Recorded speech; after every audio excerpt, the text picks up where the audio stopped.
The Gospel according to Luke, chapter 1. Luke starts with a backwards warning. He says, after doing a little research, as has your narrator, that he knows, and that is why he has to write the story. Just a reminder, he never met Jesus, and my biased opinion was very much like Mark, hardline, Jewish type, even if he wasn't. And he supplies us details that Matt and Mark didn't, writer's liberties. I don't think he had quite so much trouble with women as Mark did. Alas, let us embark. If you have read the Old Testament, which I recommend if you are serious about writing, but otherwise, leave it. Because it just runs around in circles and is a book mostly of war. And Jesus is here prepared for the being of a king as was David. But first Luke makes a big deal about John, 6 months older than Jesus, and quite possibly fathered by a lord. So not his dad. At least Luke would have the perceptive reader believe. John's dad was an old priest, and my guess he was impotent. Thus a little surprised to find his wife pregnant. But the Lord does funny things. And lords and holy spirits were believed concepts back then. There are a few idiots who still call themselves lords and don't pay parking tickets. Anyway, John is born with a mission, given to him clearly by the synagogue, which is significant, but the lords at the time were Roman. And when the Virgin Mary had a chat with the Holy Spirit as if he's real, well, he likely is. And Gideon, Bible, verse 28, and the angel came unto her and said, Hail, thou art highly favored, the Lord is with thee, blessed art thou among women. End quote.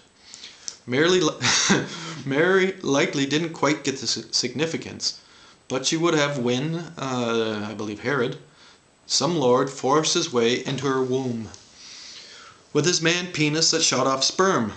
This might seem hardcore to us, because it is, but it was a common practice for, and still is, lords of the occupying army to plant their Holy Spirit into young beautiful virgins. And Joseph can like it, because this is how kings are made. You don't need to believe me, just picture it and understand that either Joseph had sex with his wife-to-be or someone else. Holy Spirit is what we call euphemism. Anyhow, he called himself Gabriel, or Luke did, and notice that not speaking trick used here again like it often is. Oh no, he can't speak, he must have seen God. Verse 35. The Holy Spirit shall come unto thee. End quote. Now there are many people who think this is something different than, I am going to put my man thing in your woman thing and you will make a baby.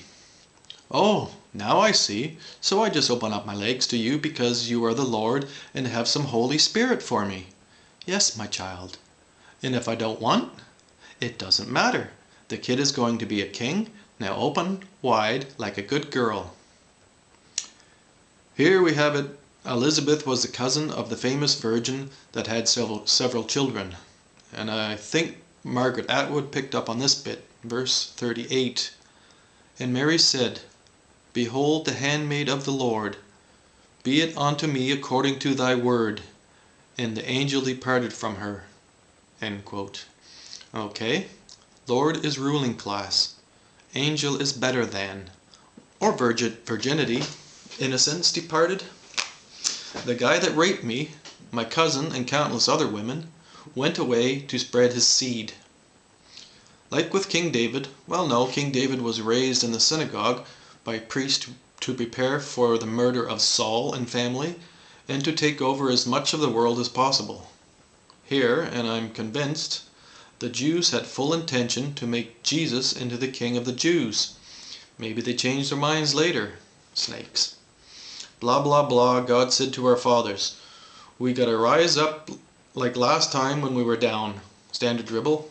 We'll win, they'll lose. We get God and now a real king. Holiness, righteousness, democracy, freedom, equality. So many almost meaningless words one can use.